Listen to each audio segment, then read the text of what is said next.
राजधानी पटना शुक्रवार देर रात एक दिल दहला देने वाली घटना का गवाह बना, जब शहर के जाने माने व्यवसायी गोपाल खेमका की उनके ही अपार्टमेंट के सामने गोली मारकर हत्या कर दी गई। खेमका एग्जीबिशन रोड स्थित एक अपार्टमेंट में रहते थे और उस रात बांकीपुर क्लब से लौट रहे थे। जैसे ही वे अपार्टमेंट के मुख्य गेट के पास पहुंचे, पहले से घात लगाए अपराधियों ने उन्हें निशाना बनाते हुए सिर में गोली मार दी। गोली की आवाज सुनकर अपार्टमेंट का गार्ड मौके पर पहुंचा, लेकिन तब तक अपराधी फरार हो चुके थे। घायल अवस्था में खेमका को तत्काल एक निजी अस्पताल ले जाया गया, जहां डॉक्टरों ने उन्हें मृत घोषित कर दिया। इस सनसनीखेज वारदात ने पूरे शहर को झकझोर कर रख दिया है। पुलिस मामले की जांच में जुट गई है और अपार्टमेंट के आसपास लगे सीसीटीवी फुटेज खंगाले जा रहे हैं। वारदात की योजना जिस ढंग से रची गई, उससे यह साफ होता है कि अपराधी प्रोफेशनल थे और उन्होंने पहले से रेकी कर रखी थी। वह इस घटना ने बिहार की कानून व्यवस्था पर सवाल उठा दिया है। इस बीच सांसद पप्पू यादव पीड़ित परिजनों से मुलाकात करने पहुंचे।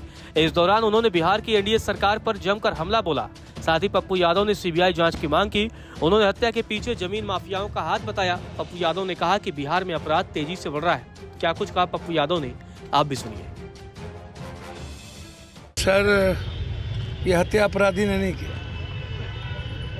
इनका ना बालू, ना शराब, ना जमीन से कोई मतलब है, ना अपराधी से मतलब है। हत्या इसके बेटे की किसने की थी?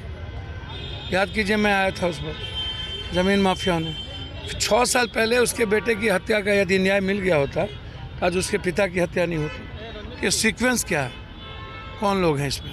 इनकी ज़मीन पर किसकी की दृष्टि है? इसमें वरिष्ठ पदाधिकारी भी इन्वॉल्व है, इसमें कुछ नेता भी इन्वॉल्व है और इसमें ज़मीन माफिया भी है। तो जमीन अब हम चाहते हैं इसकी जांच सीबीआई से हो। सर, मैं वही तो कह रहा हूँ। कौन है वो लोग? नाम तो अभी नहीं लेंगे हम, हमारे नेता को लेना चाहिए। सर, मैं आपको बता दूं, वरिष्ठ पदाधिकारी ने इन पर प्रेशर डालता था 2 महीने से। सर, 2 महीने से सर, कॉल डिटेल निकाला जाए इनका और नेताओं का, पदाधिकारियों का। हम सीबीआई इंक्वायरी चाहते हैं। वहीं इस घटना को लेकर आरजेडी ने भी नीतीश सरकार पर हमला बोला है। आरजेडी नेता मृत्युंजय तिवारी ने कहा कि गोलीमार सरकार हो गई है, अपराधियों को सत्ता का संरक्षण मिल रहा है। मृत्युंजय ने क्या कुछ कहा है, आप भी सुनिए। अत्यंत ही दुखद घटना है। एक जाने माने व्यवसायी उद्योगपति, जिनकी कल देर रात पटना राजधानी में सबसे बड़े पॉश इलाके में गोली मारकर अपराधियों ने हत्या कर दी।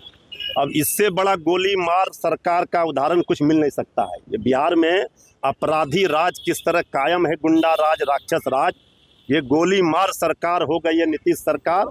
और यहाँ पर चीख पुकार, चित्कार, हाहाकार मचा है। चुनाव का सवाल नहीं है, किसी की जान जा रही है। तेजस्वी जी लगातार, नेता विरोधी दल, सरकार को क्राइम बुलेटिन जारी कर आईना दिखा रहे हैं कि बिहार की क्या स्थिति है। अपराधियों को सत्ता का संरक्षण मिला हुआ है। आदरणीय प्रधानमंत्री जी बताएं कि बिहार में इसे किस राज्य की संज्ञा दी जाए। गौरतलब है, पहली बार नहीं है जब खेमका परिवार को इस तरह के दुख का सामना करना पड़ा हो। करीब 6 साल पहले गोपाल खेमका के बेटे की भी हत्या हाजीपुर में कर दी गई थी। उस मामले में भी अभी तक पूरा न्याय नहीं मिला है। घटना के बाद से व्यावसायिक जगत में शोक और आक्रोश का माहौल है। व्यवसायियों और शहरवासियों ने कानून व्यवस्था को लेकर चिंता जताई है और सरकार से अपराधियों की शीघ्र गिरफ्तारी की मांग की है। पटना के प्रख्यात व्यवसायी गोपाल खेमका की हत्या ने एक बार फिर बिहार की राजधानी में कानून व्यवस्था की पोल खोल दी है।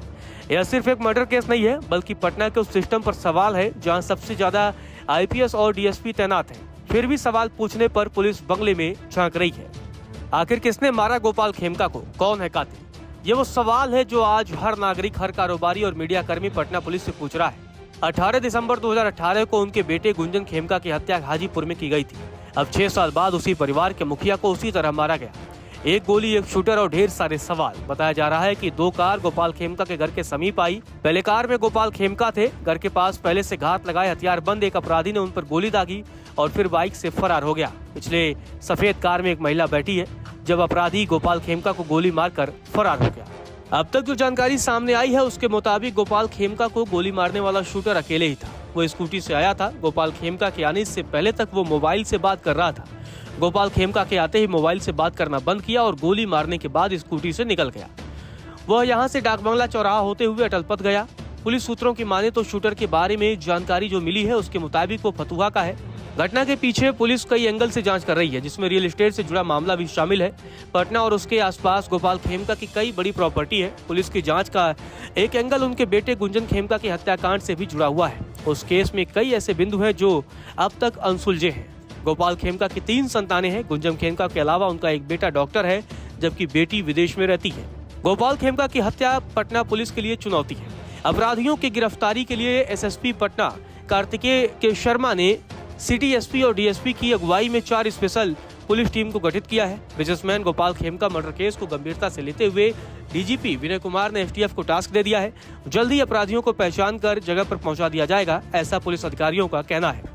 घटना स्थल पर न्यूज 24 की टीम भी पहुंची है। आप देखिए इस बार क्या कुछ हुआ है वहाँ। पटना के बड़े बिजनेस आइकॉन गोपाल खेमका की कल देर रात गोली मारकर हत्या कर दी गई। हम उसी जगह पे हैं जहां पे पूरी वारदात को अंजाम दिया गया था। आप देखिए कि ये पटना का गांधी मैदान है और यहाँ के ठीक सामने इस अपार्टमेंट में गोपाल खेमका अपने परिवार से रहते थे।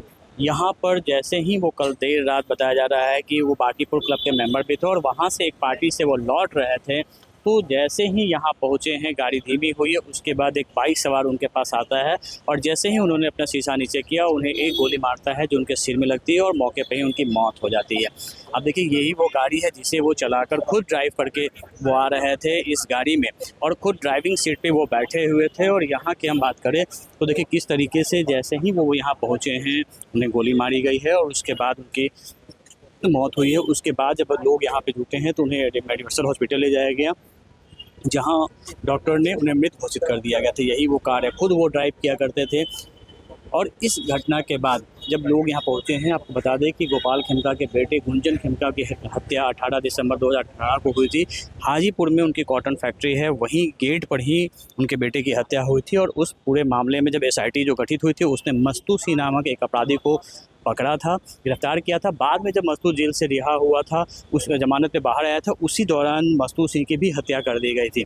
पूरे मामले में पटना पुलिस कई बिंदुओं पे जांच कर रही है और उसी क्रम में कई जो पुरानी जो केसेस हैं उनको खंगाल रही है। फिलहाल मस्तू सिंह का एक पार्टनर था जो अभी फरार है और जिसको पटना पुलिस तलाश कर रही है, क्योंकि शक की सुई उस पर ही है। क्योंकि जब मस्तू से गिरफ्तार हुआ था उसके परिवार वाले लगातार कह रहे थे कि इस घटना में उसके हाथ नहीं है। तो फिलहाल जिस तरीके से वारदात को अंजाम दिया गया है ये साफ है कि इसमें पेशेवर शूटर इसका इस्तेमाल किया गया है।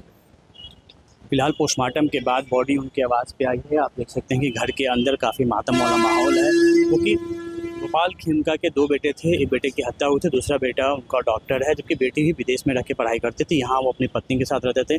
कई बिजनेस उनके थे। पटना का मगध हॉस्पिटल के वो मालिक थे जिसे कुछ दिनों पहले ही उन्होंने बेचा था और ये कहा जा रहा है कि उस दौरान उन्हें कई धमकियां मिली थी। फिलहाल पटना पुलिस उनके कॉल रिकॉर्ड और तमाम जो उनके आसपास के लोग हैं उनसे पूछताछ करने में जुटी है। पूरे मामले की जांच के लिए एक एसआईटी का गठन किया गया है, जिसमें पटना के सिटी एसपी को इंचार्ज बनाया गया है।